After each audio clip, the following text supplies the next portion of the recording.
and government surveillance will come to order. Without objection, the chair is authorized to declare recess at any time. We'll begin today's hearing with the gentleman from Wisconsin leading us in the Pledge of Allegiance, Mr. Tiffany.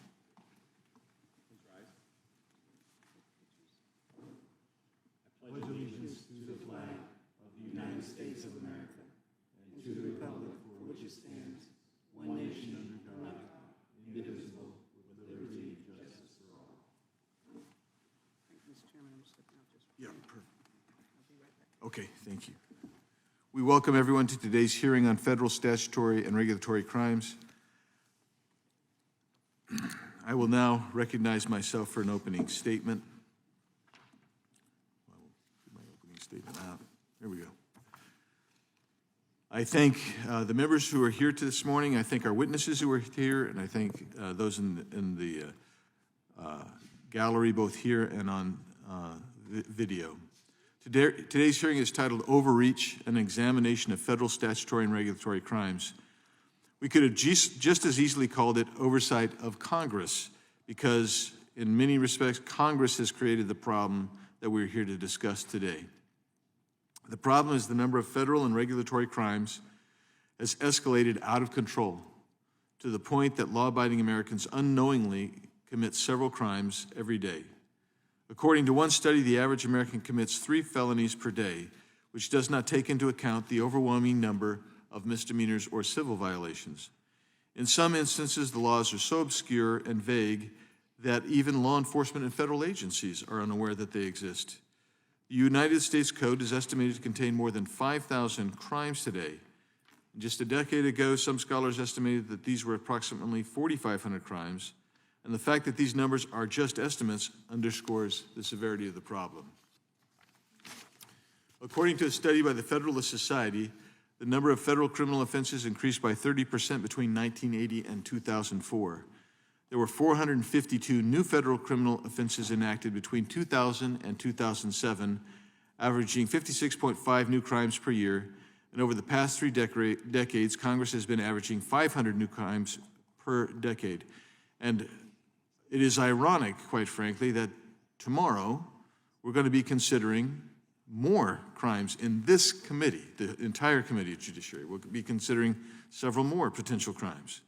And keep in mind that the estimated 5,000 criminal laws are not all neatly found in Title 18. They're scattered around the other 49 titles as well. The fact that this is only an estimate means that no one knows exactly how many federal laws subject U.S. citizens to criminal sanction. That includes Congress, the Department of Justice, and other federal agencies responsible for enforcing those laws, let alone your ordinary American. How did we get here? After all, our founding fathers first enumerated federal crimes in the Crimes Act of 1790. That act enumerated 23 federal crimes and established the punishments for those crimes. Among other crimes, the Crimes Act of 1790 established federal crimes for treason, piracy, and counterfeiting. While the legislation did establish some crimes against the person, such as murder, and crimes against property, such as larceny, the federal jurisdiction of those crimes was limited to federal property and territories. Over the past century, Congress has lost its way. Instead of methodically and deliberatively crafting a common-sense criminal code, Congress acted in a knee-jerk reaction to every minor and major crisis.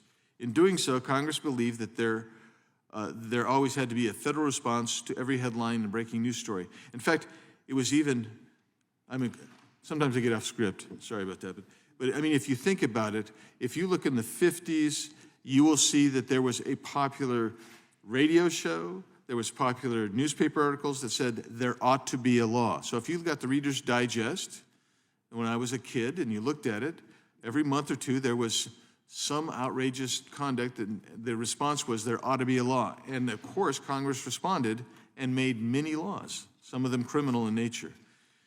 One academic has aptly noted as it was the spate of bank robberies by John Dillinger in the 1930s that provoked passage of the federal bank robbery statute, the kidnapping of the Lindbergh baby about the same time that caused passage of the federal statute on kidnapping, the assassination of President Kennedy in the early 1960s that prompted the statute on presidential assassination, and the killing of Senator Robert Kennedy in the late 60s that resulted in the passage of a statute finally making it a federal crime to kill a member of Congress.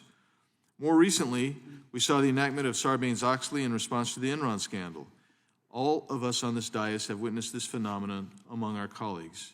Some have termed this the accumulation approach to offenses, whereby Congress has simply accumulated new offenses for 200 years or so with little examination or reformulation of existing offenses, which has resulted in serious overlaps in coverage and irrationalities among offense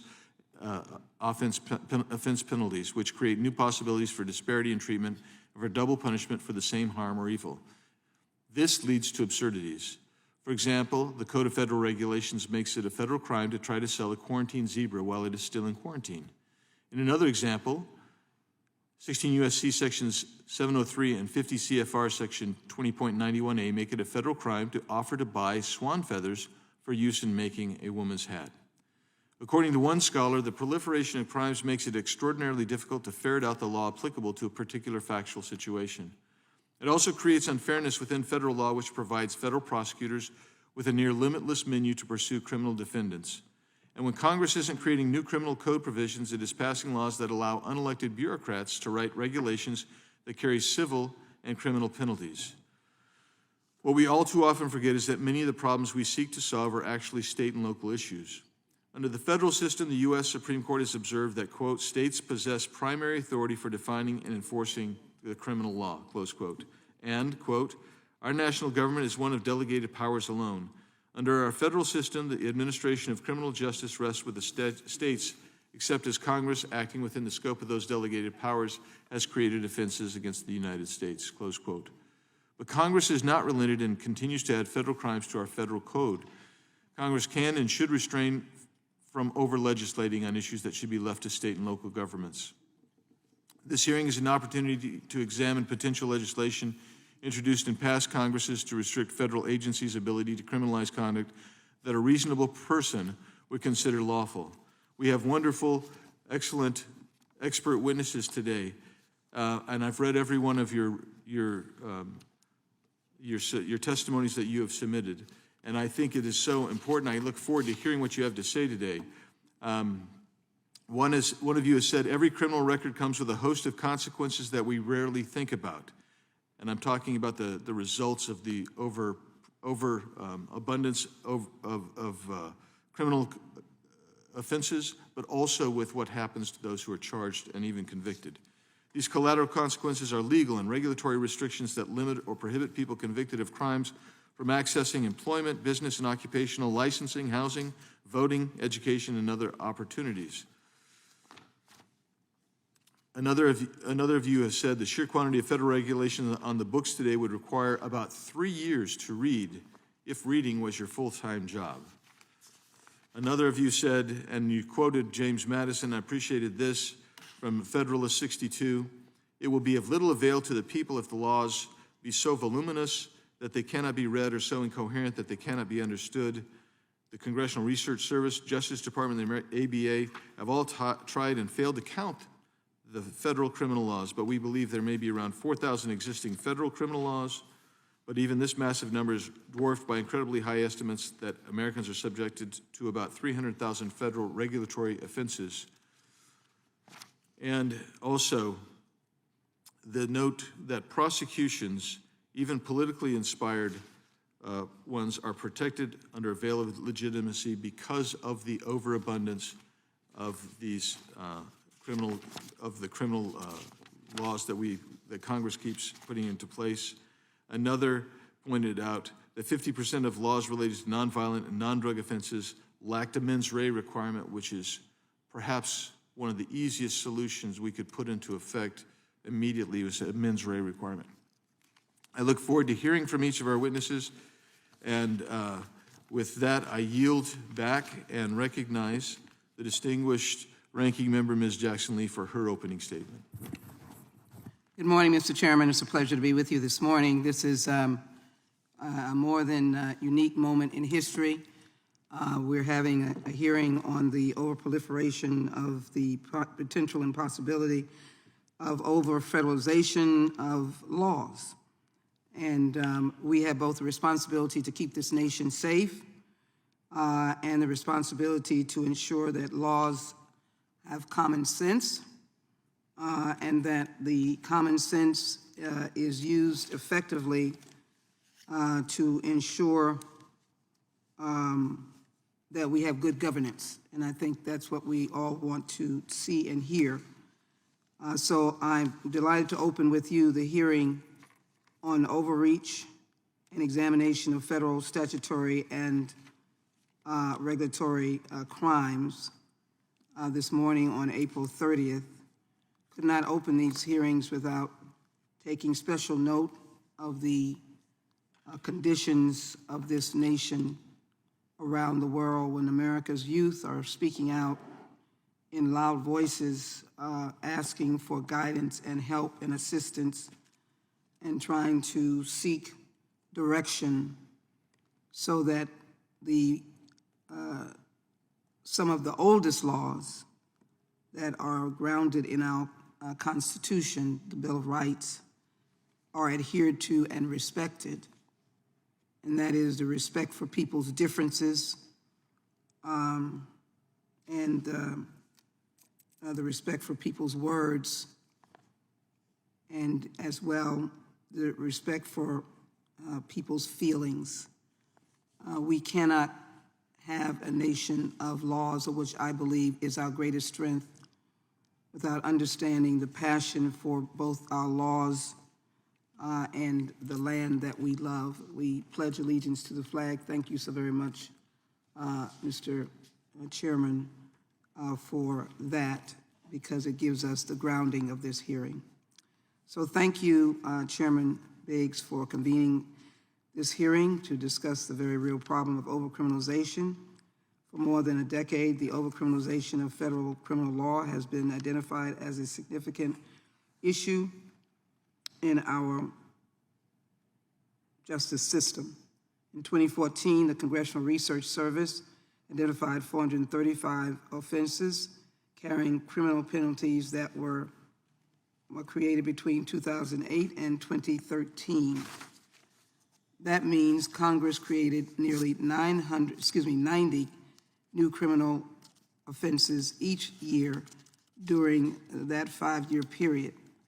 This trend of expanding the scope of federal criminal statutes has resulted in an excess of ambiguous and broadly defined offenses, leading to confusion among citizens and even legal professionals.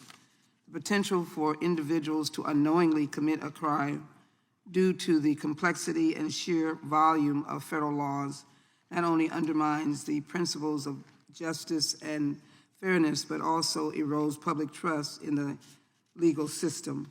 Additionally, the proliferation of federal criminal laws has led to instances where individuals, particularly in marginalized communities, are unfairly targeted, prosecuted, and incarcerated for minor offenses that do not warrant such harsh punishment.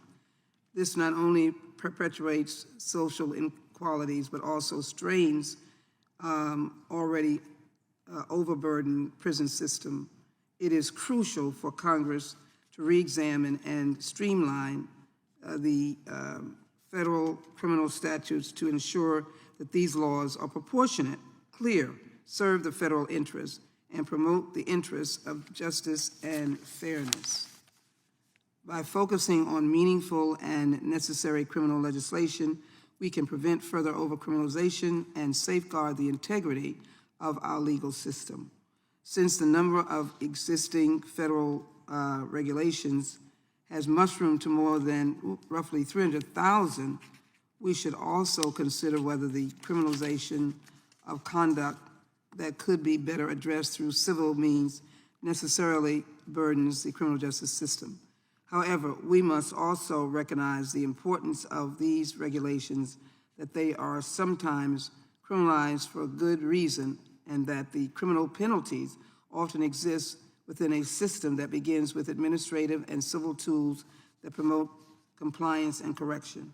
Let us not forget that the purpose of prosecuting, punishing, and deterring future bad actors is to protect us from the harms contemplated by the Clean Air Act, the Clean Water Act, the Federal Food, Drug, and Cosmetics Act, and the Occupational Safety and Health Act. For instance, following an explosion at British Petroleum's Texas City refinery that killed 15 workers and injured another 180, BP pled guilty to knowing the violations of the Clean Air Act for its actions that led to the explosion and paid a $50 million criminal fine, the largest ever at the time under the CAA. An examination of the company's safety record showed that Texas City was not an isolated occurrence, as the corporate culture had come to prioritize revenue over safety and maintenance. We have to learn, I believe, to match the punishment with the crime, of course, but we must also learn to understand the volume of criminalization and over-criminalization, and we must learn to work through the crisis of over-criminalization. I look forward to hearing from our very astute witnesses today and engaging in what I hope will be a productive conversation. With that, Mr. Chairman, I'd like to reserve, but I will reserve and yield at the same time. The gentlelady yields back. I understand that The chairman is the ranking member is, I think, arriving, and we're checking, yes.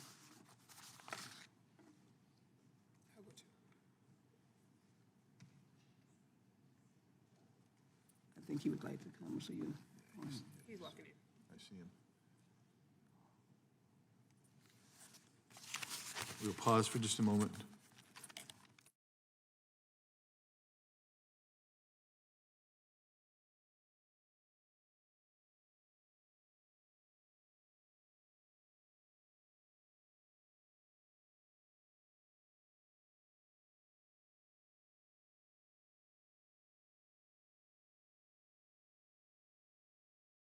The chair recognizes the ranking member of the full committee, Mr. Nadler, for his opening statement.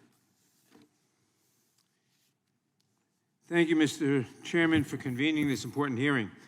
Roughly a decade ago, we learned through this committee's bipartisan overcriminalization task force, of which I was a member, that there are simply too many federal criminal laws on the books, that their reach is often too broad, and that too many individuals are jailed for far too long because of them. For too long, Congress, under both parties, has created new offenses or expanded existing laws in response to a national crisis, daily headlines, or highly publicized tragedies, often federalizing crimes traditionally prosecuted by the states, without inquiry into whether the federal government should be involved at all. Instead of playing politics and trying to prove who is toughest on crime, we should be doing more to prevent crime before it even happens. For instance, we could address substance abuse and mental health disorders, end the school-to-prison pipeline, cut off the iron pipeline that funnels guns into major cities like New York and Philadelphia, or provide real solutions for the unhoused. Nonetheless, I am pleased that we have the opportunity to tackle the important subject of overcriminalization today, which has long been recognized as a major contributing factor to both mass incarceration and over-policing in America. But let's be clear, this hearing should not be about Donald Trump or about the January 6th rioters. The courts will decide whether they were properly charged, nor should it serve as a platform to undermine the federal regulations that keep us, our constituents, and our communities safe. While overcriminalization in the regulatory context is certainly cause for concern, we should remember that regulations ensure that we breathe clean air, drink clean water, consume safe food and medicines, and that our loved ones work in safe environments. This hearing should be about the countless individuals, mostly Black, brown, and poor, who for decades have borne the brunt of the overuse and abuse of criminal law in the federal system. As the number of federal criminal statutes has ballooned, overcriminalization has had wide-ranging negative impacts on individuals who are at a social or economic disadvantage, whether by exploiting already existing disparities in access to legal resources, by leading to the increased surveillance and targeting of minority communities by law enforcement, or by driving mass incarceration. The Department of Justice, and particularly the Bureau of Prisons, continues to grapple with the costs of overcriminalization and mass incarceration, both fiscally and with respect to other resources such as manpower. That is why Congress should be working together to craft legislation that ensures that the resources of federal agencies, federal law enforcement, and federal courts are used most effectively and not wasted on the enforcement of crimes that are better handled by the states. If we are to have a real discussion about the problems associated with overcriminalization and solutions, we must first recognize the many forms that overcriminalization takes in the federal criminal justice system. It occurs most frequently through federalizing crimes traditionally reserved for the states, adopting duplicative and overlapping statutes, enacting vague or broad criminal statutes, and enacting criminal statutes that fail to set meaningful mens rea standards. Whether Republican or Democrat, we should all agree that the resulting broad expansion of federal criminal law undermines any effort to provide just and proportionate punishment for criminal conduct and lessens the legitimacy of the criminal justice system overall. It is vitally important that we rein in the growth of the federal criminal code and ask whether all of the laws on the books are truly necessary and whether they are accomplishing what should be their ultimate goal, the protection of the public safety. I look forward to hearing from our witnesses, and before I yield back the balance of my time, I ask unanimous consent to enter into the record a written statement from Michael P. Heiskell, President of the National Association of Criminal Defense, an organization that has worked for more than a decade on the issue of overcriminalization. Without objection. And now I yield back the balance of my time. The gentleman yields back. Appreciate that. Without objection, all other opening statements will be included in the record. And now it's my pleasure to introduce today's witnesses. We have Patrick Pertil, who serves as the Director of Legislative Affairs at Faith and Freedom Coalition and is the Charles Evans Hughes Lecturer in Politics at Colgate University. Previously, he practiced law advising corporations on formation, transactions, corporate governance, and compliance issues. And in the George W. Bush administration, he spent 3 years as Special Assistant to Deputy Attorney General, where he served on the Serious and Violent Offender Reentry Initiative Working Group. Well, thank you for being with us today, Mr. Pertil. Dr. Patrick McLaughlin. Dr. McLaughlin is Director of Policy and Analytics and a Senior Research Fellow at the Mercatus Center at George Mason University. His research focuses primarily on regulations and the regulatory process. Dr. McLaughlin has authored more than a dozen peer-reviewed studies on topics such as regulatory economics, administrative law, industrial organization, and international trade. Thank you for being with us, Doctor. Mr. Brett Tolman. Mr. Tolman is the founder of the Tolman Group, a public policy law firm that works to hold federal, state, and local governments accountable and advance transparency. He previously served as the United States Attorney for the District of Utah and has testified before Congress multiple times on criminal justice issues, including the First Step Act. Thank you, Mr. Tolman, for being here. Ms. Bianca Tylik, did I say that right? Okay, thank you. Ms. Tylik is the founder and executive director of Worth Rises, a nonprofit organization that advocates for reform in the criminal justice system. She has previously worked at the Brennan Center for Justice and the ACLU and co-founded College Way, a program that worked to prepare students in Rikers Island to pursue higher education upon their release. Thank you for being with us, Ms. Tylik. We welcome all of our witnesses, and we will begin by swearing you in. If you would each please rise and raise your right hand. Do you swear or affirm under penalty of perjury that the testimony you are about to give is true and correct to the best of your knowledge, information, and belief, so help you God? Let the record reflect that the witness has answered, each of the witnesses has answered in the affirmative. You may be seated. Please know that your written testimony will be entered into the record in its entirety. Accordingly, we ask that you summarize your testimony in 5 minutes, and I will, if you get close, I'll probably tap like this a little bit. Not trying to break your flow, but just trying to let you know that you're nearing the end of your time. I mean, your time for testimony. You might have all the time in the world. I don't know, but I just want to make clear that. So with that, Mr. Head, you may be. Time with us. Mr. Head. Oh, I'm sorry, Mr. Pertil. Yes, you may proceed. Very good. Mr. Chairman, Madam Ranking Member, members of the committee, thank you for your the opportunity to speak to you today on the topic of overcriminalization, its impact on our criminal justice system, and its impact on the rule of law. I commend the committee for examining this important but often overlooked issue. The power to punish is the greatest domestic power that the government has, the ability to take life, liberty, property. And as government continues to grow exponentially, the number of acts and beliefs that it prohibits has continued to grow as well.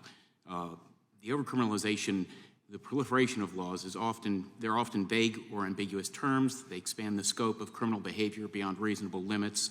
This proliferation has resulted in a regime of statutes that criminalize conduct previously considered innocuous or non-criminal.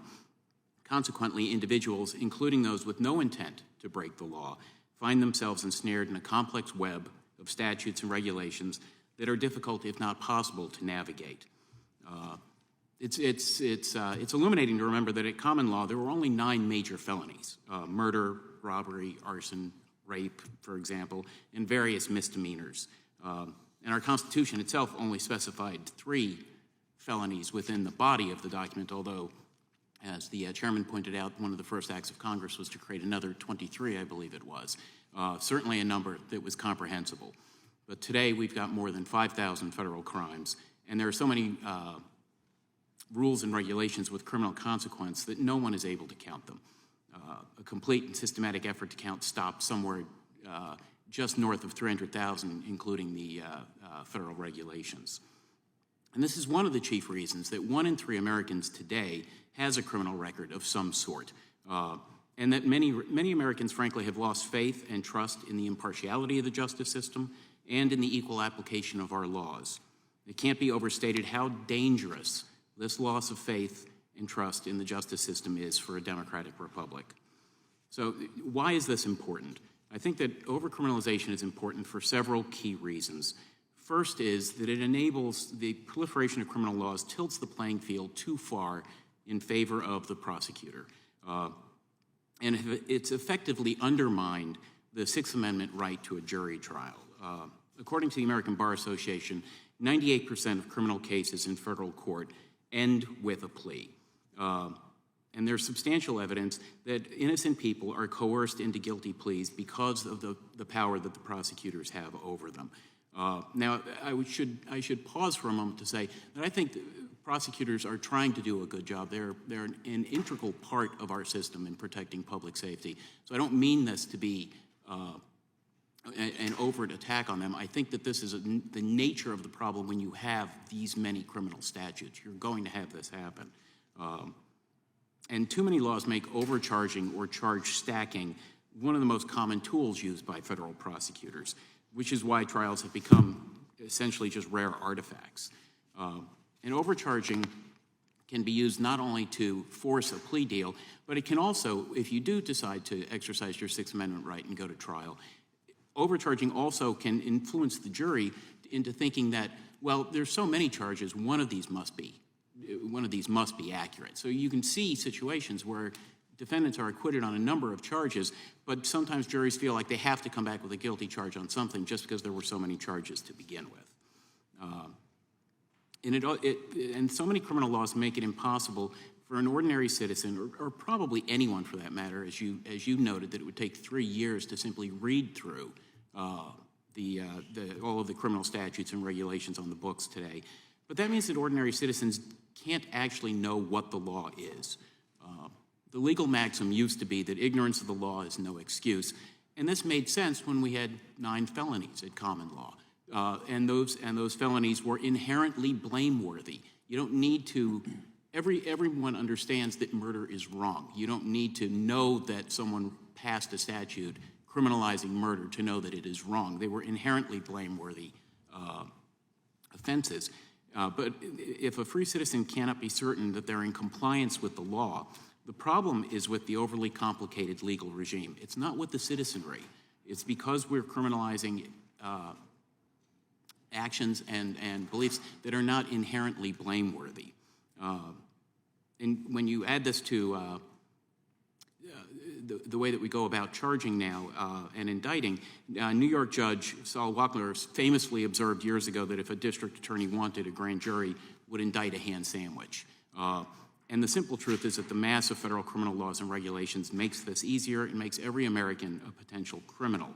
Rather than seeing a crime and then investigating to find the perpetrator, the staggering labyrinth of criminal statutes and regulations means you can identify an individual for prosecution and dig until you find some rule that they've violated. You're over your time limit. So I'm sorry. Well, I will stop there. But the only other thing I would say is you did mention that this comes with a host of collateral consequences. And I think that the real danger, and why I think it is important what you're doing here today, is the real danger is that it undermines the public confidence in the fair application of the law. And that is truly a dangerous situation to be in. So I commend you for having this hearing. Thank you, Mr. Pertel. And now I recognize Dr. McLaughlin for your 5 minutes. Thank you. Chair Biggs, Ranking Member Nadler, and Ranking Member Jackson Lee, members of the committee. I'm Patrick McLaughlin, a Senior Research Fellow at the Mercatus Center at George Mason University. The Mercatus Center is a nonprofit, nonpartisan research center dedicated to bridging the gap between academic ideas and real-world problems. Thanks again for inviting me here to testify today. For more than a decade, I specialize in using computer algorithms to quantify various aspects of accumulated laws and regulations. I learned early on in my career that it would be impossible for any human to read the entirety of federal laws and regulations, so I devised computational solutions instead. Some of my work on regulatory accumulation has demonstrated how the buildup of rules over time significantly slows economic growth. But I have also studied the accumulation of crimes as defined in the U.S. Code. And on that topic, I have 3 main points today. First, there has been a significant increase in the number of federal criminal statutes and regulations over the past 3 decades. Second, the expansion of federal criminal laws over the past few decades has been linked to an increase in federal incarceration rates. Third, the haphazard expansion of federal crimes may duplicate state laws or existing federal laws, resulting in redundant crimes. A few years ago, I worked on a project that used some of these advanced computer algorithms to create an inventory of criminal laws within the U.S. Code. Using a carefully cultivated set of search terms, such as the phrases imprisoned for not more than or shall be guilty of, we were able to estimate not only how many crimes Congress has written into the U.S. Code as of 2019, but also how that number has changed over time. Our work revealed a significant increase in the number of federal criminal statutes over the past 3 decades. We estimated that 3,825 federal crimes were on the books as of 1994. By the year 2019, that number had increased by more than a third to 5,199. Interestingly, more than half of the total growth in that entire 22-year period that we studied occurred between 1994 and 1996. This matched our expectations because a tough-on-crime agenda played a significant part in politics in the 1980s through the mid-1990s. I recently ran the same algorithm on the Code of Federal Regulations to estimate the crimes that are defined in federal regulations. I estimate that an additional 2,157 to 2,876 crimes are defined in similar ways as in the U.S. Code within the Code of Federal Regulations as of 2023. Now, the number 300,000 has been also used in this hearing, and I will just point out that I'm using the same algorithms to look for these search terms that we devised by looking through the statutes and applying it to the CFR, to the regulations. So my number is probably a floor, probably not the ceiling. But anyway, that means the total number of crimes defined across federal laws, including both statutes and regulations, likely falls at least in the 7,000 to 8,000 range. Now, a longstanding criticism of the haphazard expansion of federal crimes is that new federal criminal laws may duplicate state laws or existing federal laws in a patchwork of redundant crimes. This duplication has a number of downsides.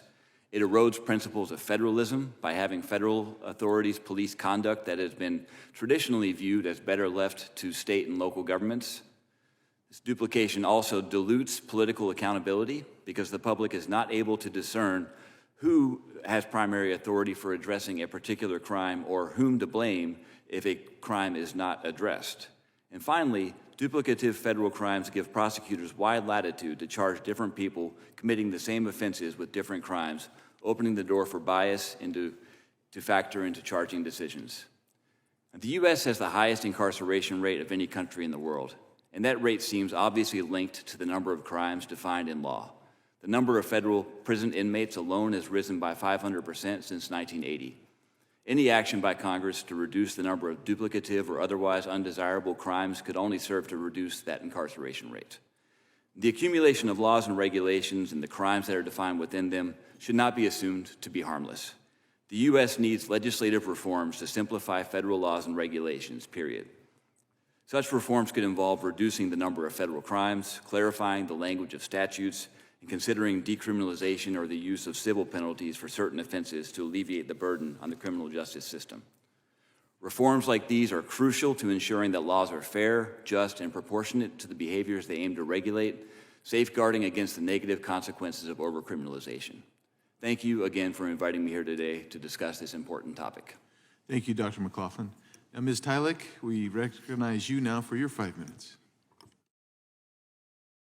You might need to hit that microphone button, please.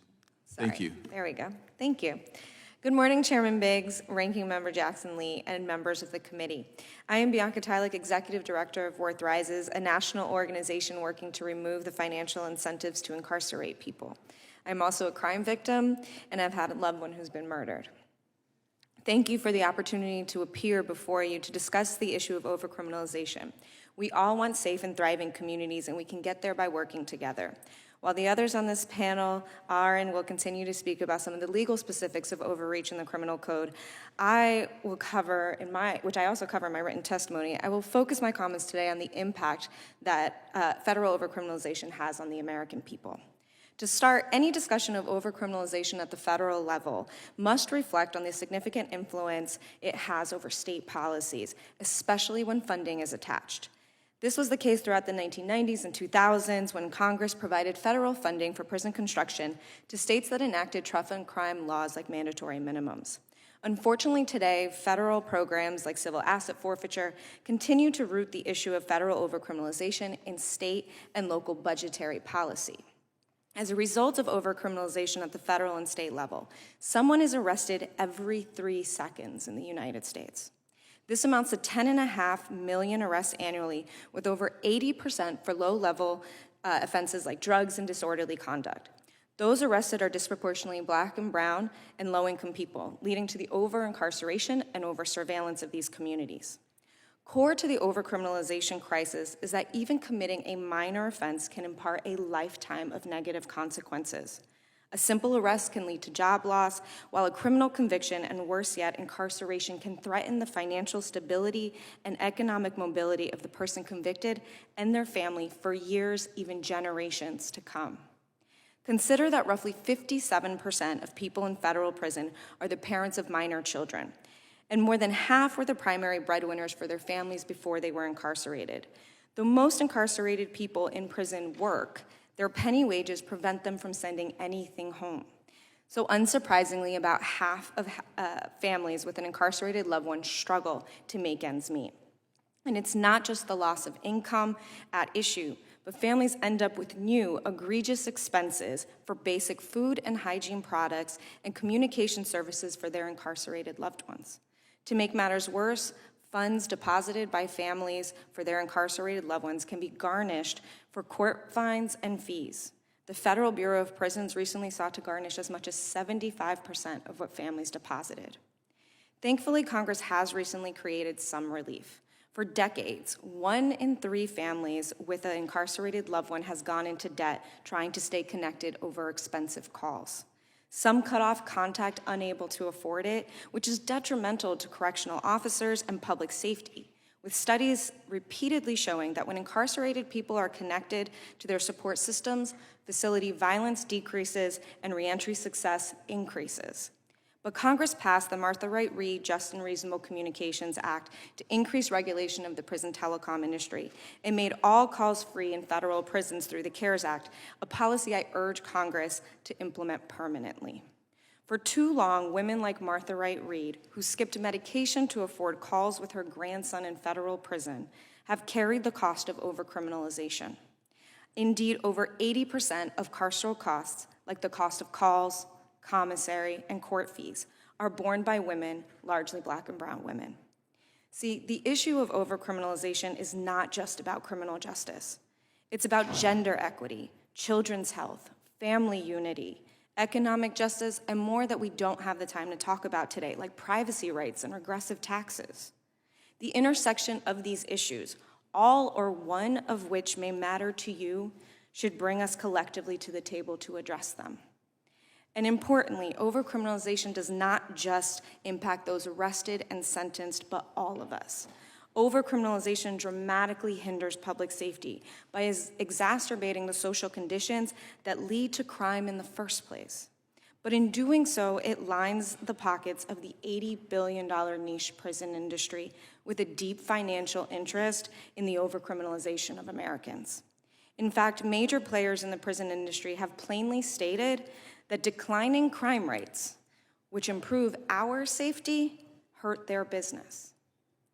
An industry so offensive that it cannot advertise uses public fear-mongering to hide its interests and boost its business.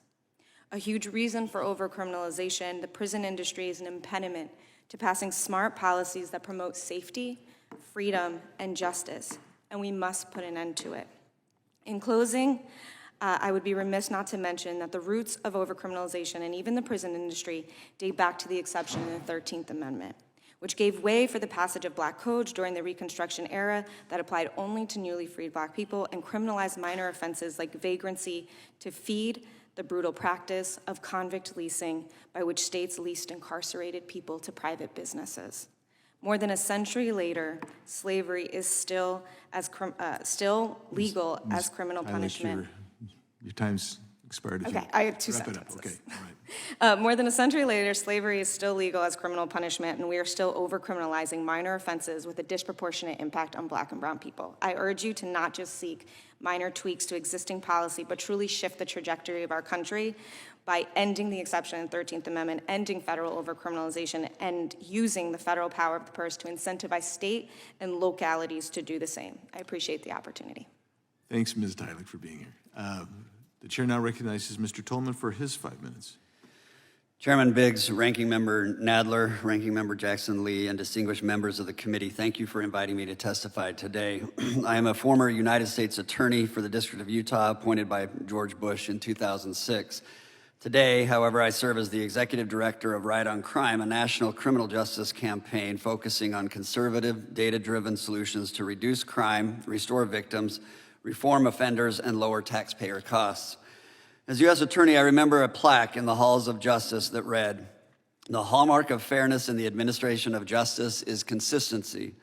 And yet this principle can be easily lost when there are too many federal criminal laws to keep track of, let alone understand. James Madison warned of this issue in Federalist Paper 62, writing, "It will be of little avail to the people if the laws be so voluminous that they cannot be read, or so incoherent that they cannot be understood." Madison was on to something, because we have no idea how many crimes are on the books, as many have commented today. Nobody really knows the number of crimes. What we do know is that overcriminalization offends both sides of the aisle and is antithetical to our nation's founding principles. Criminal laws now cover so many facets of our everyday lives that the government can target citizens with impunity.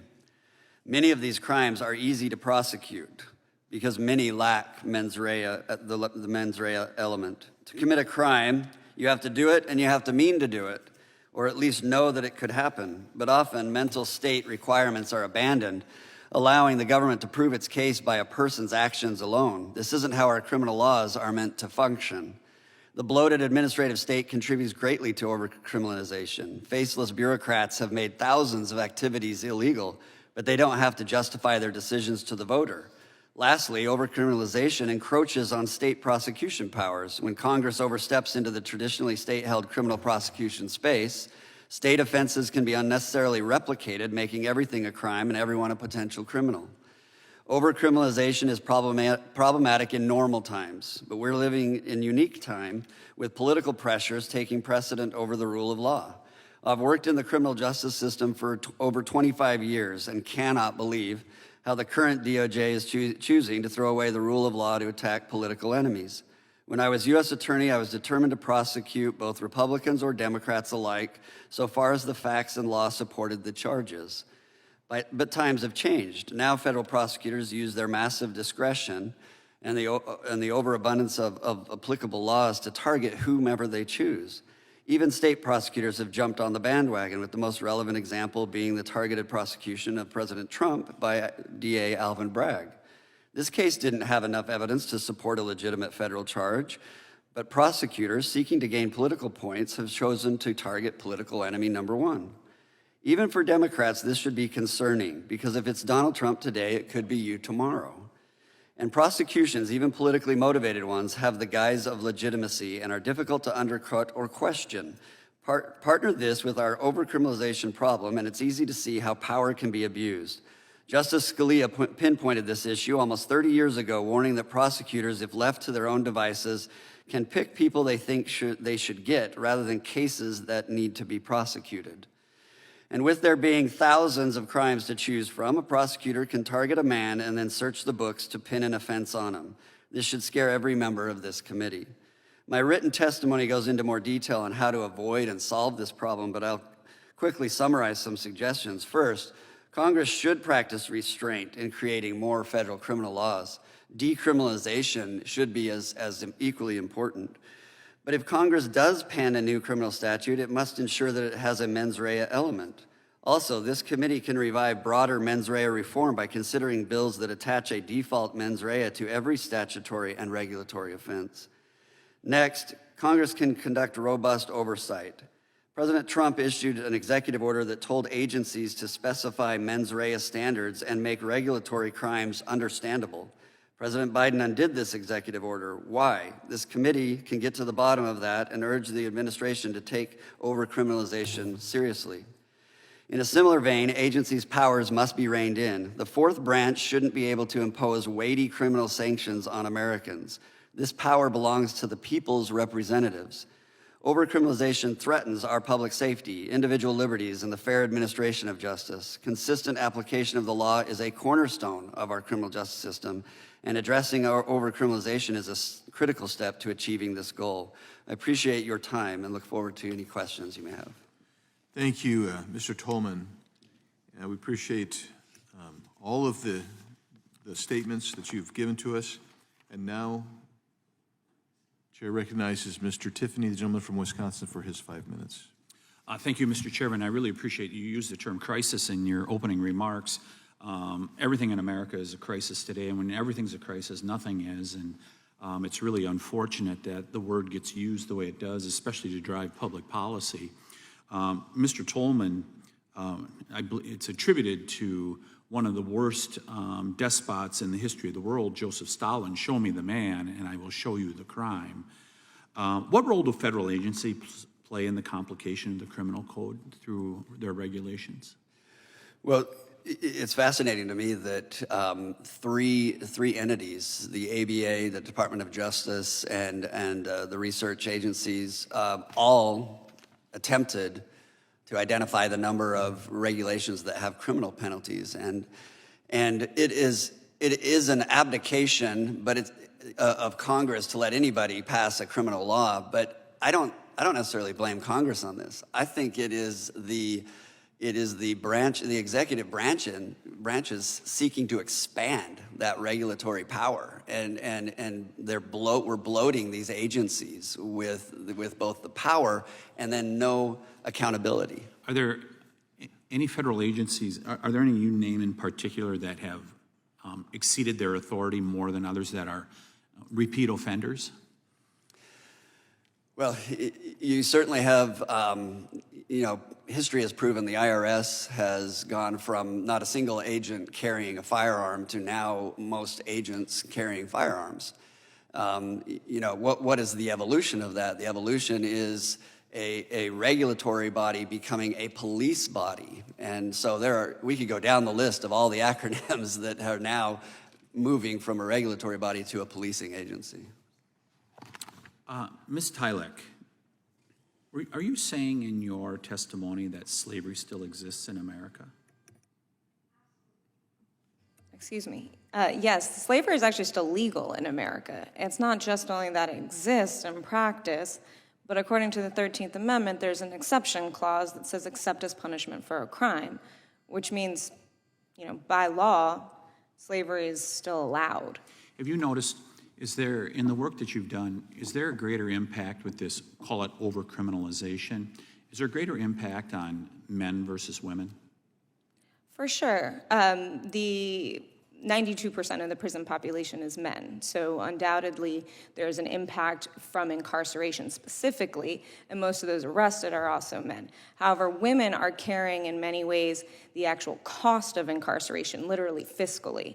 87% of the cost of, for example, phone calls and visits and court fees are actually covered by women. Mr. Pirtle, do you accept that this has had a greater impact on men than women with this overcriminalization? I do think that that is the case, and I do think the prison population bears that out. Can you give a couple examples or give me something briefly that causes you to say that, other than the statistic 92%? It would cause me to say that it's had overcriminalization has had a greater impact on men than women. Yes. Really, I would kind of lean in on, unless you're saying that there's a higher degree of criminality between one sex or the other. I would think that there's probably, I think that the prison population probably bears some of that out. Mr. McLaughlin, have any Supreme Court decisions of the last decade been helpful in this? If you believe there's overcriminalization, have there been any Supreme Court decisions that have been helpful in reining that in? One case comes to mind, but keep in mind I'm an economist, not an attorney, but I do recall, in fact, I jotted down the name of the case, Yates versus United States, where a crime created by the Sarbanes-Oxley Act was applied in the case of a fishing boat. The captain of the boat destroyed evidence of keeping a fish that was too small to keep, but he was prosecuted under the Sarbanes-Oxley Act. That comes to mind as an example of using a crime that was created for one situation, financial fraud, applied somewhere else. Do you recall ultimately what the penalty was that he paid for that? Well, ultimately, the Supreme Court overruled, threw away the prosecution, so I don't believe there actually was any penalty. How do we fix this problem? I would advise active review of both regulations and statutes to first find the stuff that's obviously outdated, obviously doesn't fit modern society, but also I think you can address more serious things. One example I would point to for review of old things that we no longer want is the base realignment and closure Gentlemen, this commissions. time has expired, but you may finish your answer. That might be an example to point to. So I interrupted you. Please finish. Please restate what you were saying. I was saying one example of government reform where we looked back on things that we didn't want anymore and tried to figure out what could we get rid of was the base realignment and closure commissions. Okay. A similar approach might work here. Thank you very much. I yield back, Mr. Chairman. Thank you, Mr. Tiffany. Chair recognizes the ranking member from New York, Mr. Nadler. Thank you, Mr. Chairman. Ms. Tyler, you launched the Corrections Accountability Project at the Urban Justice Center.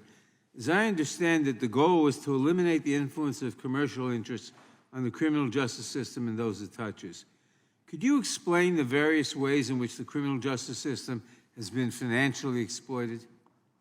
Absolutely, thank you. The Corrections Accountability Project is a predecessor to Worth Rises.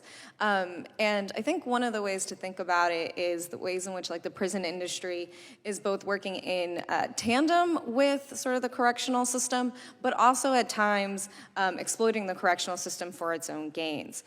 And so, what we see is a massive industry that has been built, and sometimes in conflict with the correctional system. So a correctional system that wants to provide care with correctional health care companies that are actually cutting costs dramatically and in many ways harming people significantly inside of prisons and jails. And so that's just one example, but there is a really broad industry here that has kind of leached its way onto our carceral system. And so you believe that the prison industry has come to depend on stripping people of their liberty? Absolutely. I mean, in fact, you know, if you take the biggest example, right, the private prison operators that are actually publicly traded, they have minimum occupancy guarantees embedded in their contracts with agencies that are 80%, 90% requiring all of their beds, or 80% or 90% of their beds to be filled. So there's no doubt that they have an interest in putting more people behind bars. Do you believe the private prison industry should be abolished? Absolutely. I think there's no world that we can have a just system where people are profiting off of putting people in prisons and jails. There's only two ways for a business to make money. And my career before what I do today was on Wall Street, and I worked at the Goldman Sachs and the Morgan Stanleys and the Citigroups of the world. And there's two ways you make money. You either increase revenue, which for the prison industry means more bodies behind bars for longer, or you cut costs, expenses, which means basically worse quality and care. And how does the prison industry work to increase the number of prisoners? They lobby and they give campaign financing donations to those who are interested in tough on crime laws. They have done that extensively. Now, thank you. Approximately 68 million Americans have a criminal record. We're aware of the direct costs of law enforcement, prison, and courts, as well as the cost to businesses and the economy. Can you discuss the cost to the individual of having a criminal record? How does it impact their quality of life and their ability to contribute to society and the overall economy? So there are all 45,000 collateral consequences to being incarcerated. These, and just having a criminal conviction generally, these collateral consequences can impact your ability to get housing or access public assistance. As was mentioned, it can impact your ability to get a professional license, which can hinder your future sort of income. In fact, when people are incarcerated, their families immediately see a decline of income of 22%, and even when they come home, income is depressed by 15% after incarceration. What that does is it hinders their ability to sort of grow economically up the ladder, and not just for them, but also their families. Is there a correlation between collateral consequences that hinder the reintegration into society of offenders and recidivism rates? Absolutely. As I said earlier, there's no way to think about a world in which you're creating more crime, creating more collateral consequences, creating a situation and people have less economic opportunity, and expecting them to be able to exist in the society productively, right? At the end of the day, people will do what they need to do to make ends meet, to eat, to find a place to sleep, right? We are seeing these cases of people who have nowhere else to turn but sleeping on the street, and those becoming criminalized behaviors. And finally, what needs to be done to improve reentry outcomes? We need to invest in community support. The reality is that prisons were not meant for care, and that if we really want to address the social ills that lead to criminal behavior, we need to provide support and fund that support in community. Thank you. And lastly, you said there were 32,000 consequences? 45,000. How do you measure? Where do you get that statistic? There's actually a database, partially where BJA is actually involved, where they have measured the number of collateral consequences across states. So that's consequences at the federal level as well as consequences in every state for having a criminal conviction. So there are 45,000 possible consequences to an individual. Yes, to having a criminal conviction. Thank you very much. I yield back.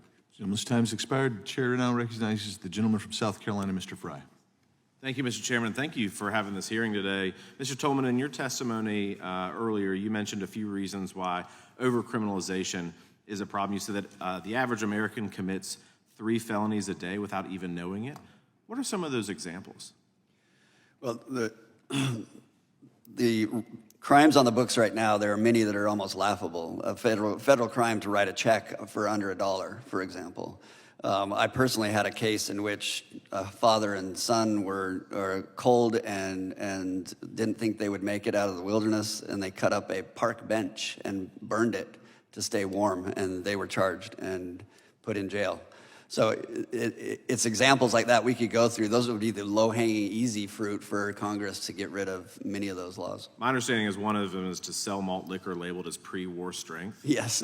Like, what is that about? Yeah, you know, the liquor business is very, very serious. You can't label it. When they were regulating it very, very tightly, then you know there were issues with how they would be labeled in order to not falsely advertise the contents, and you developed the bottled in bond laws, which required certain levels of alcohol.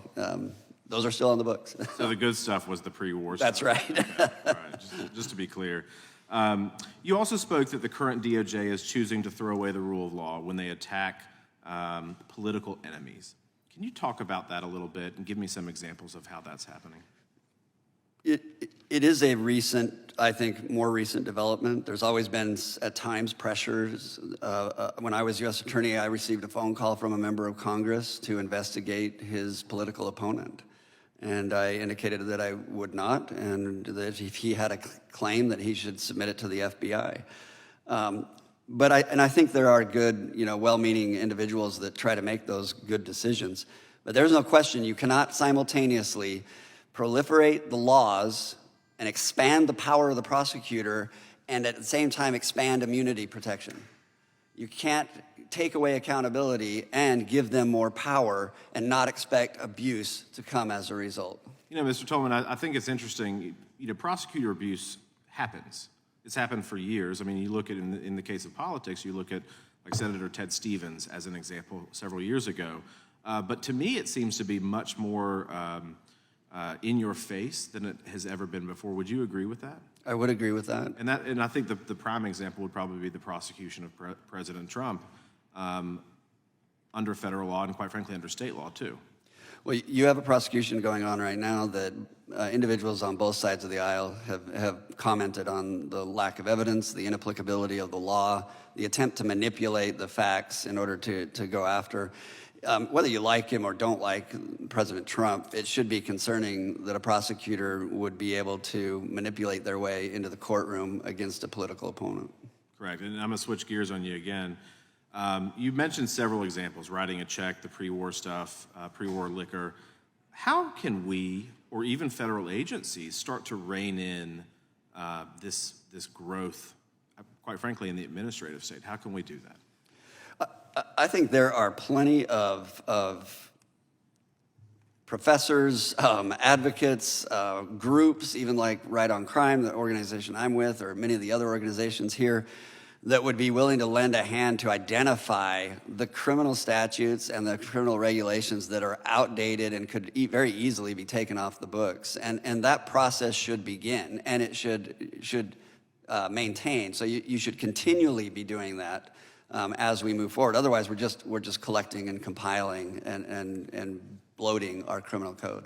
Thank you. Mr. McLaughlin, I want to turn to you. The expansion of our federal criminal laws encroaching on areas traditionally governed by the states, creating constitutional tensions, redundancies in statutes. Prior to Congress, I served in the General Assembly of South Carolina, and I want to make sure that federal laws don't really overcomplicate efforts that are happening on the state and local level. Can you talk a little bit about how federal regulations are affecting state economies and local businesses? Yes, thank you. It's a subtle effect in the work that I've done. Generally speaking, there's not a single regulation that will put a business out of business, but it's the death by 10,000 cuts sort of effect, or in this case, over 1 million cuts.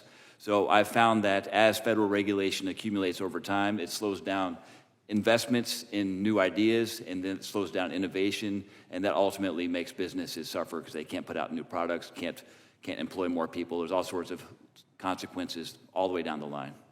So death by 1,000 cuts, the straw that broke the camel's back, these are the things that local businesses are facing every single day from the growth of the federal regulatory overreach. Absolutely. Gentleman's time has expired. Thank you, Mr. Chairman. I'll yield back. Gentleman yields back. Chair recognizes the gentleman from Georgia, Mr. Johnson. Thank you, Mr. Chairman. Mr. Purcell, the Mercatus Center was founded and is funded by the Koch family foundation. Isn't that correct? Is that for me, sir? Well, Mr. Purcell, you're with the Mercatus Institute also, correct? No, sir. Just you, Mr. McLaughlin? I am with the Mercatus Center, yes, sir. Okay, and you are familiar with the fact that the Mercatus Center was founded and funded by the Koch family foundation. I was founded long before I was employed there. I'm not privy to the details of the founding. I'm not privy to the details of the funding. So you don't know anything about the Koch brothers then? I probably know less than you, sir. Boy, gosh, you're really putting me on a pedestal there. I think you probably have superior knowledge. You're just being modest. But Mr. Tolman, your organization, Right on Crime, is also Koch brothers funded. Isn't that correct? We have a number of funders. So Brothers is one of them. one of them is also the Just Trust, He and has actually funded you at the rate of about $5 million. Isn't that correct? I don't have those numbers. And then you come and you make the case against Alvin Bragg for prosecuting Donald Trump. And you also served as a pardon broker during the waning days of the Trump administration when pardons were being dispensed as if they had been paid for. Correct? No, that's not correct. About It's not correct. serving as a I am very, pardon very proud. I was an attorney, and I represented individuals who were deserving of clemency. pardons.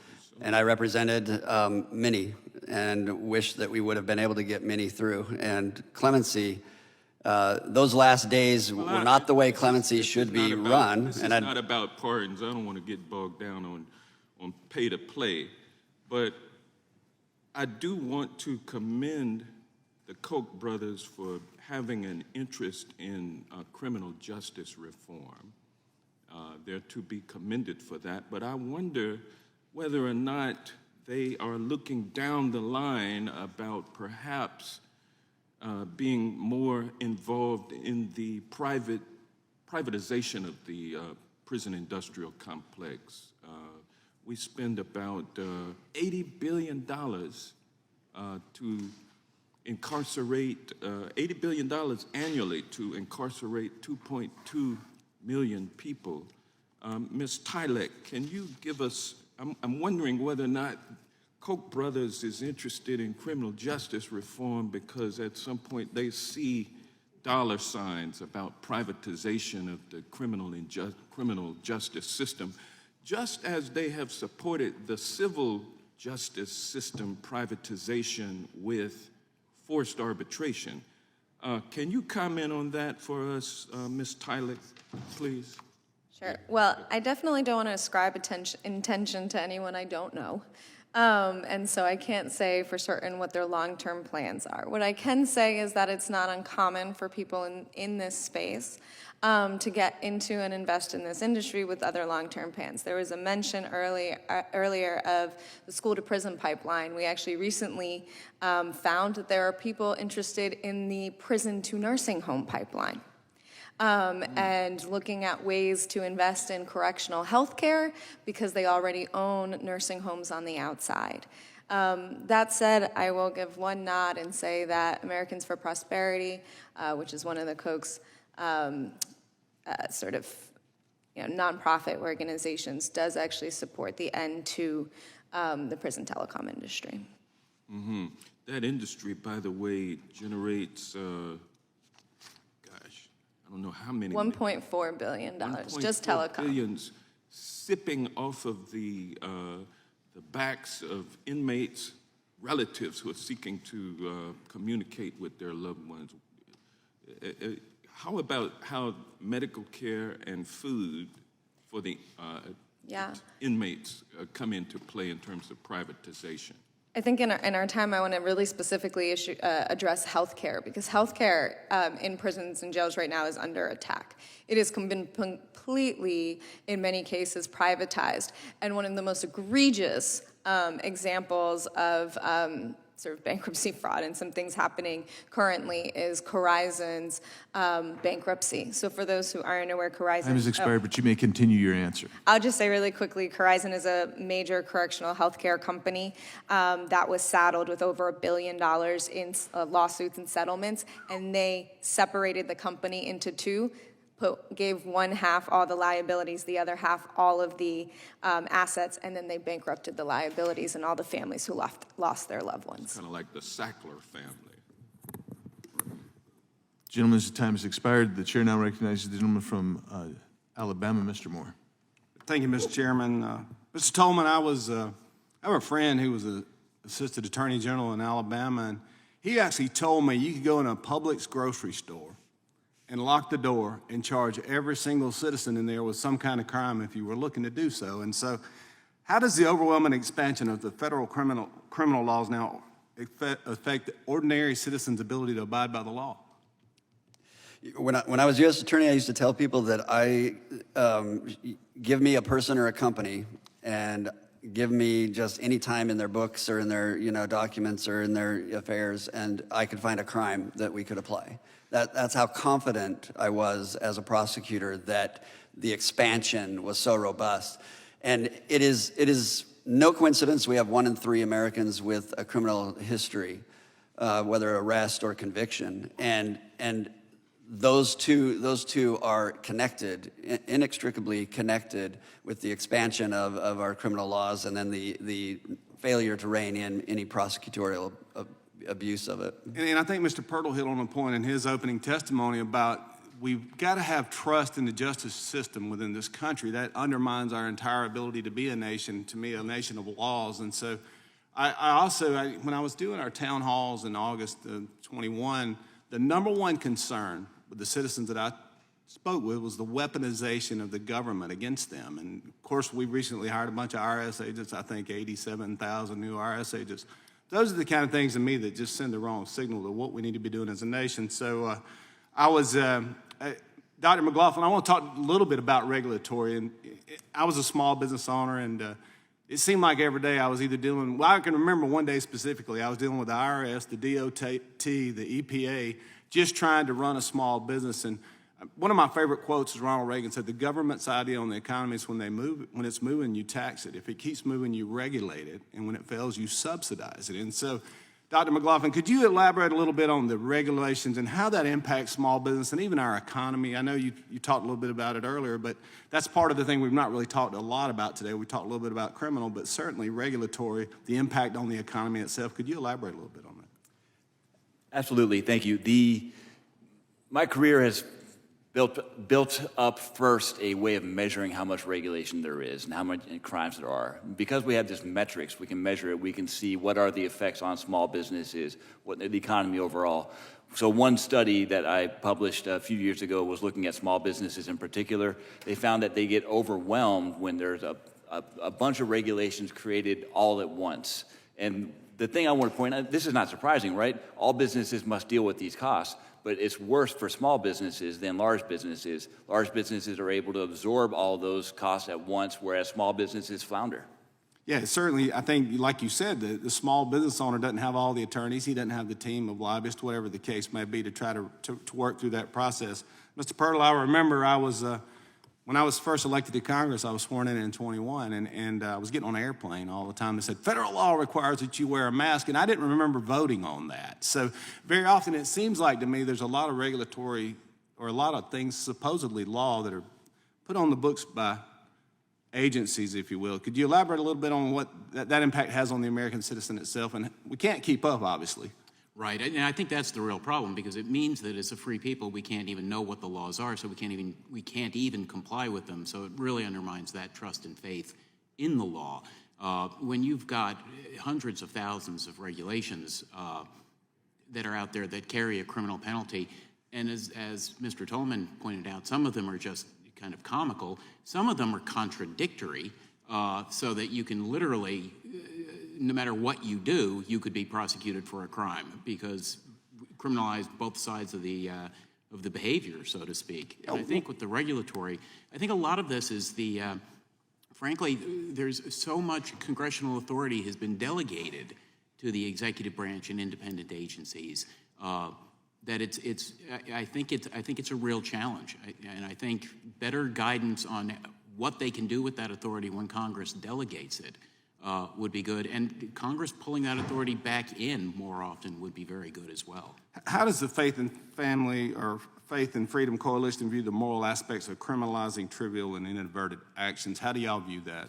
Right, no, that's absolutely wrong. Criminal sanctions are one of the most powerful forms, one of the most incredible powers that we give to government. The fact that we can take life or liberty from someone, and trivializing that it harms the family, it harms our communities, it overburdens the taxpayers, and it's not necessary for public safety. Thank you, Mr. Chairman. I yield back. Gentleman yields. Chair recognizes now the gentlelady from Pennsylvania, Ms. Dean. Thank you, Chairman Biggs. Thank you, Ranking Member Jackson Lee, for convening this hearing, and I thank all of you for being here and sharing with us your expertise and your ideas. I wanted to focus on a particular area of criminalization or over-criminalization, and I'll relate it to an experience I had just recently in the last few weeks. I met with Secretary of Corrections for Pennsylvania. Her last name is Harry, from our Department of Corrections. She shared that in the facilities she oversees, a staggering percentage of inmates struggle with addiction and mental health challenges. This is not new to any of you, I know that.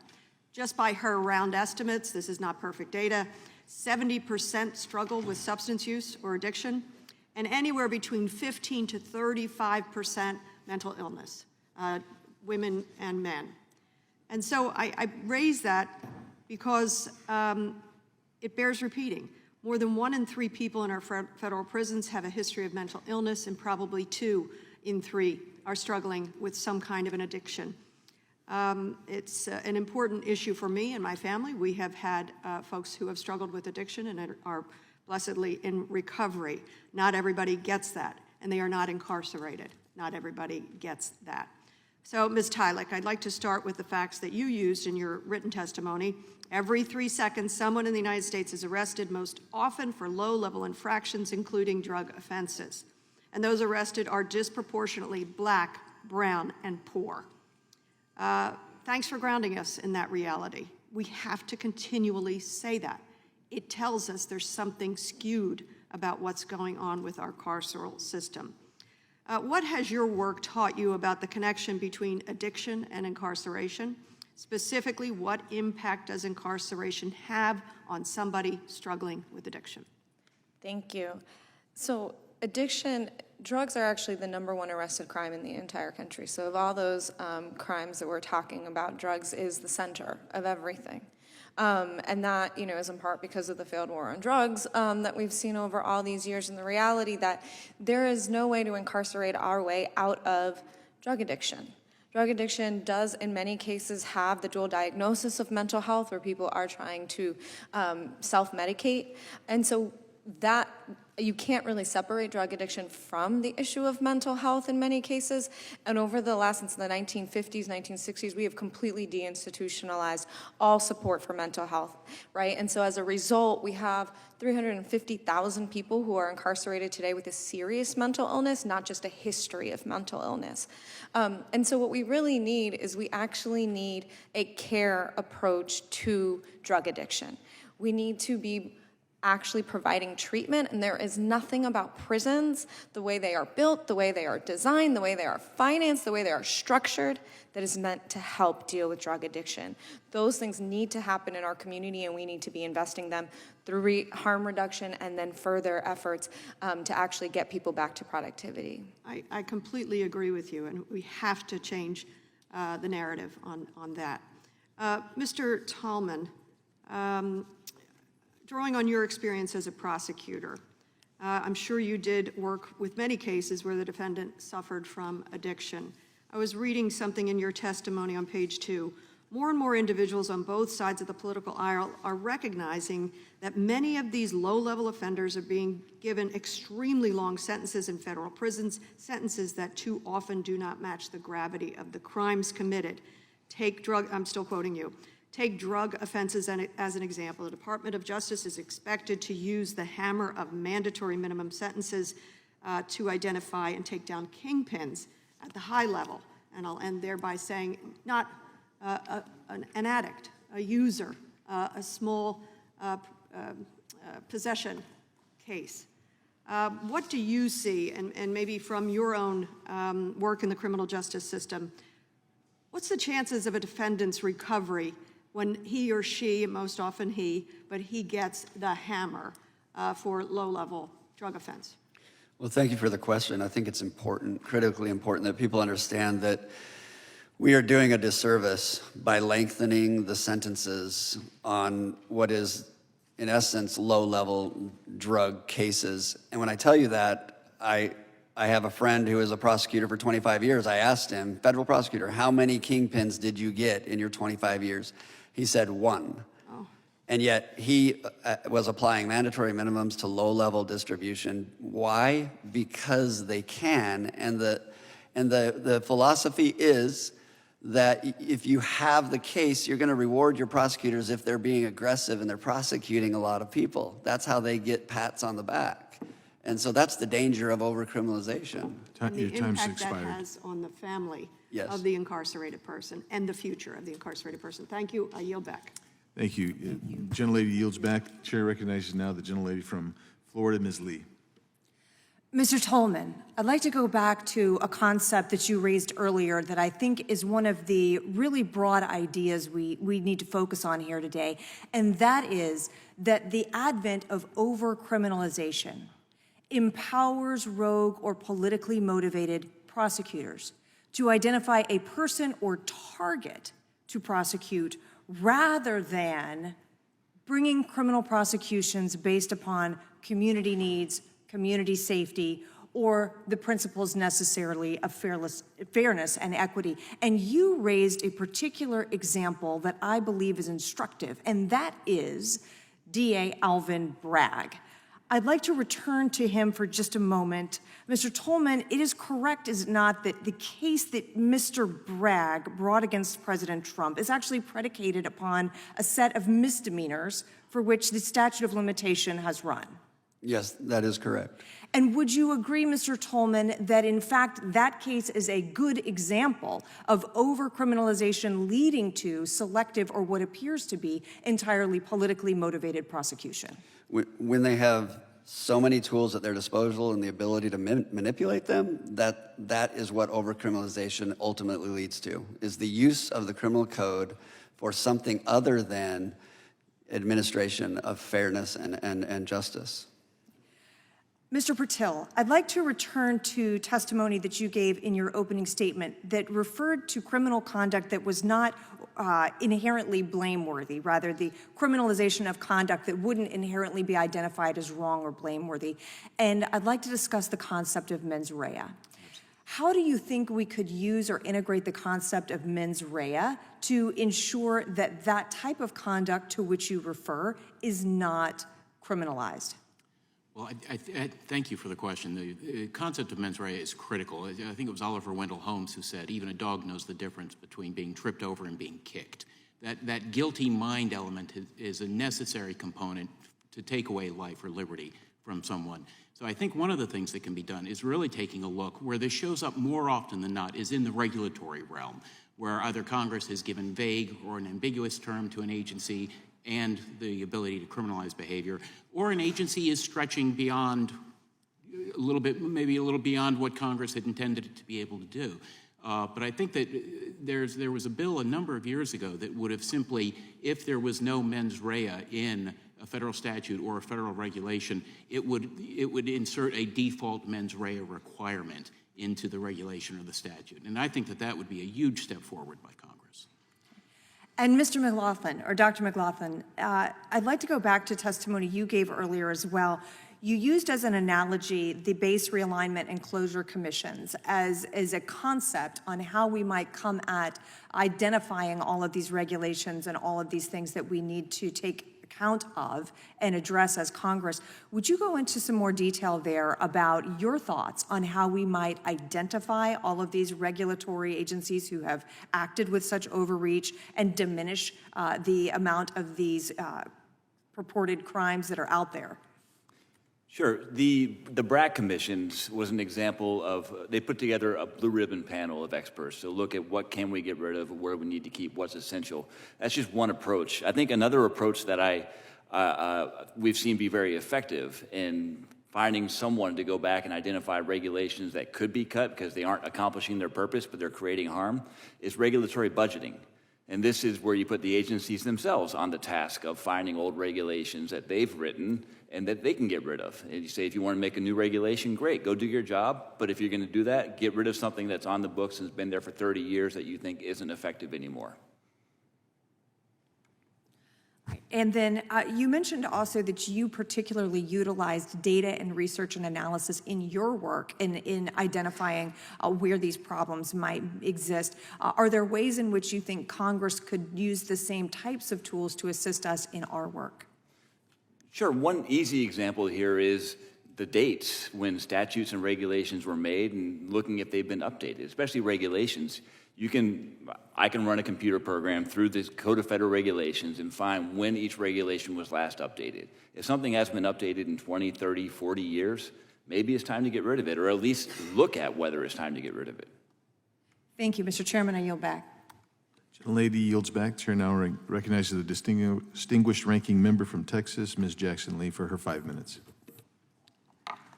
Let me thank you very much, Mr. Chairman. You must have some uncanny sense of rightness or timeliness to hold this hearing on a day, as I indicated, every part of America seems to be focused on student protests, which we haven't had in a while. I can recall my years of campus activity in particular, when it was extremely, how should I say it, exercised, if you will. It was extremely active and engaged when students had any myriad of activity to be engaged in. The war, of course, the Vietnam War was certainly one of great height.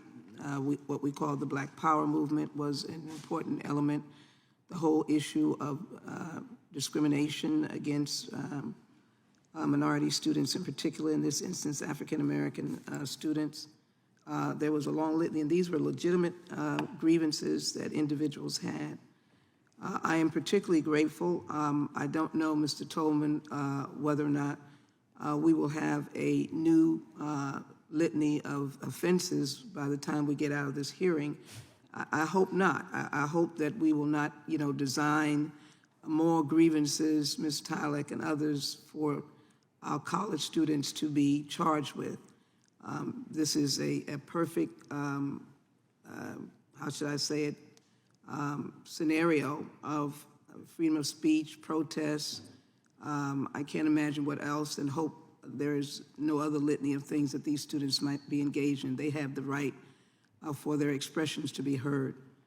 And I want to, for one, indicate that I support the freedom of speech, the freedom of the right to associate. The First Amendment is a wide, vast amendment that many people have misused. So in any event, the chairman has certainly picked a very timely moment for these cases, and I hope that we will be handling them appropriately, which I think is going to be most important. Let me quickly then try to ask questions quickly and go to you, Ms. Tylek, and hope for quick answers, because you graduated from Harvard, one of the nation's renowned universities that are grappling quietly, I guess, with their engagement. You led the nation's first successful campaign to make jail phone calls free. I remember that case. I was here in the Judiciary Committee. It was an unbelievable expression of free speech. But you are right, women carry the heavy burden of carrying forward this whole idea of the cost of being incarcerated in many different ways. Travel, bus fares, all of that was excessive. And so I have a very quick question. How much were inmates required to pay for phone calls at that time? And what other ways do corporations make money? And if you could just do that very quickly. I have a series, I see where I am on the clock. I have a series of questions that you just might, just give me a brief scenario, because I've got a series of other questions for other witnesses. Very quickly, at the time in New York, it was 50 cents for the first minute and 5 cents every minute after that. But throughout the country, those calls can still run 25, 50, even 75 cents a minute. And that labor is not just physical, or that cost is not just physical, but it is the emotional labor. Yeah, you could run up to how much? Today, they still can run up to about 75 cents a minute in 2024. And for a phone call. would cost a hardworking, maybe hourly compensated person how much? What would they wind up? They're taking care of the children, they're taking care of the grandchildren? We're talking about a few $100s a month, and for people who are incarcerated that are either making nothing or 9 cents, 10 cents, 15 cents an hour, it can be hours worth of labor before they can get a simple 15-minute call. So what has been a hourly charge, not hourly, but what has been a meager offense may wind up not bankrolling you, may wind up breaking your account, literally. Absolutely. 1 in 3 families are going into debt over the cost of a simple phone call in 2024. Which leads to, why am I being slapped more than once on the incarceration for a very low-level crime, if you will? If you And can why say is my that. family being slapped in that case? For sure. Let me go to Mr. Tolman. There are many overlapping statutes in the Federal Criminal Code. For example, there are more than 24 different false statement statutes, Chapter 47, Title 18, which is a famous title. There are also a number of fraud statutes and obstruction statutes. So give me, how could we reduce these of the statutes that overlap? And I do want to just make a point, if you can answer that, but I also want to say that my comments are not pointed to Mr. Bragg, because it is in the judicial system, and I'm going to allow the judicial system to work its will. But I would like Mr. Tolman to be able to answer this question, Yes. please. Of course, the gentlelady's time has expired, but Mr. Tolman, you may answer the question. Thank you. There's no question that if we need to take current federal statutes right now, and we need to see the overlap. There are ways you can do that through programs that you can run, but we absolutely, as Congress should, and groups, advocacy groups should be looking very closely at the overlaps of these statutes, because many of them can result in adding additional charges when you otherwise wouldn't, because as a prosecutor you wanted to make sure you had all of the potential crimes at issue, and so then you get bloated indictments that have multiple counts in them, when really they should be charged with what the heart of or the essence of the crime is. Well, thank you very much. We want to do good in public service, not do bad and do ill. Thank you so very much. With that, I wish I had more time, but thank the witnesses, and I yield to you, Mr. Chairman. Thank you. The gentlelady yields back, so I recognize myself for my questions. So the first thing I want to just say is I appreciate the testimony. When I first got in, I thought, to Congress, I thought, we really need to do this, because in my law practice, people said, why'd you go into politics? I said, because most of my clients had been abused by just the regulations. So let's see here. I'm going to ask all of you this question before, and I want you to think about it, because I appreciate all of you have produced in your documents and in your testimony today some reform movement that you think we should do. I want each one of you to give us the lowest hanging fruit, because that's always the easiest for Congress to do. As I like to say, I'm willing to do, it was the least I can do. I'm always happy to do the least I can do. So that's kind of the Congress's attitude on this. So we want to do that, so I'm going to ask each of you to do that. But in speaking to that, I also want us to focus on really what Congress can do, because we have actually been derelict in our duty, in my opinion. And that's the problem, and we need now to be active. And I know that, and you don't say the mens rea thing, because we all agree on the mens rea thing, okay? So I need something else besides the mens rea issue, okay? So, Ms. Tylik, you had, I think, about 20 different reforms that you put in yours. So if you can just give me your top one, your number one, that'd be good. I don't know if it's the lowest hanging fruit, but I do think ending the exception in the 13th Amendment is a critical step for our country. And in the 250th year anniversary that's coming, I would say that. Okay, you're right. That may not be the lowest hanging fruit. Okay, make phone calls free in federal prisons permanently. You already did it in the CARES Act. We can just make it permanent policy. Okay, that may be the lowest hanging fruit, but I'll take a look at your other proposal there. Thank you, Ms. Tyler. Mr. Tolman. Thank you, Mr. Chairman. I would very strongly urge, you've obviously talked about mens rea, everybody understands that passage alone would be the largest Band-Aid until you could deregulate. And so I would then say deregulation, and if you do have, President Trump put in place, if you're going to pass a regulation, you've got to get rid of two. And whatever you think about it, that was really good governance. And the Congress forcing the agencies to do that would probably be the most important thing they could do immediately. Okay, thank you. Mr. McLaughlin, Dr. McLaughlin. So I agree with Mr. Tolman. The changing the incentives of regulatory agencies to review their own regulations, the old ones, to identify duplication or contradiction, and you could accomplish that through a regulatory budget, such as the 1 in, 2 out, or other means as well. I think that's the lowest hanging fruit. Make agencies review their own rules and get rid of ones that aren't effective. Thank you, Doctor. Mr. Porteau. I would associate myself with those, so I'll take a slightly different tact. I think there are a couple of bills before Congress right now that might really be interesting, that do things to ameliorate for folks who are already incarcerated or reentering back into society some of the burdens that we've talked about here today. The first would be the Federal Prison Oversight Act, which came out of the Oversight Committee. I think maybe unanimously, but overwhelmingly for sure, bipartisan support. I think there's also a bill called the Safer Supervision Act, which would help before this committee, which would help incentivize moving folks who are compliant, who've served their term and are compliant with their terms of their release into society more quickly so we can focus on the more dangerous folks still within the system. And the other would be the Clean Slate Act, which we mentioned. We were talking about the host of collateral consequences that we have, that for lower level offenders who have committed nonviolent crimes, that you would seal their record after they commit their,